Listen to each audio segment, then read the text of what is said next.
సమాధానము, దీర్ఘశాంతము, దయాళత్వము, మంచితనము, విశ్వాసము, సాత్వికము, ఆశ, నిగ్రహము, ఇటు వాటికి విలువైనదేదియో చూసారా.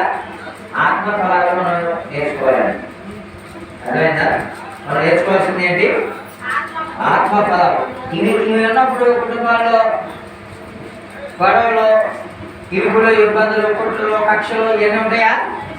ఉండమంటే కుటుంబంలో ప్రేమ ఉన్నప్పుడు, ఆ కుటుంబంలో సంతోషం ఉన్నప్పుడు, సమాధానం ఉన్నప్పుడు, ఇంకేంటి దీర్ఘశాంతం ఉన్నప్పుడు, దయాళత్వం ఉన్నప్పుడు, ఎవరికైనా ఏం చేయాలి? మంచితనం ఉన్నప్పుడు, మంచి విశ్వాసం ఉన్నప్పుడు ఏముంటుందంట?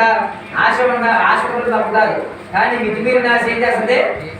దురాశ దుఃఖానికి చేయకంటారు. అందుకే ఆశ ఉన్నప్పుడు ఏం చేయాలి? కొన్ని ఆటలు ఏం చేయాలి? నిగ్రహం అనేది ఉండవచ్చు. అందుకే వాడు ఆశ నిగ్రహం వాటికి విరోధమైనది ఏది కూడా లేదు అని చెప్తున్నాడు. కాబట్టి ఇవన్నీ మనం మన మన సంబంధాల్లో నేర్చుకోవాలి. కొంతమందికి ఈ సంవత్సరం ఉండకపోవచ్చు, కాబట్టి కొత్త సంవత్సరం అక్కడ ఏం చేసుకోవాలి? మనకి ఏదైతే మంచి లక్షణాలు లేవో, లేకపోతే మనకి ఏదైతే చెడ్డ లక్షణాలు ఉన్నాయో అవి ఏం చేసుకోవాలి?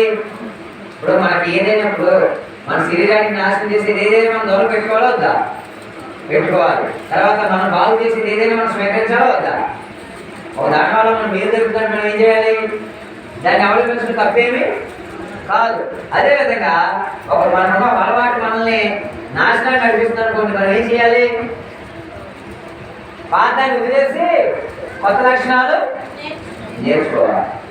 చివరిగా ఒక మాట నేను చూస్తానండి. అదే గల్తీలు రాసిన పత్రిక ఏమంటున్నాడు? 6వ అధ్యాయము, గల్తీలు రాసిన పత్రిక 6వ అధ్యాయము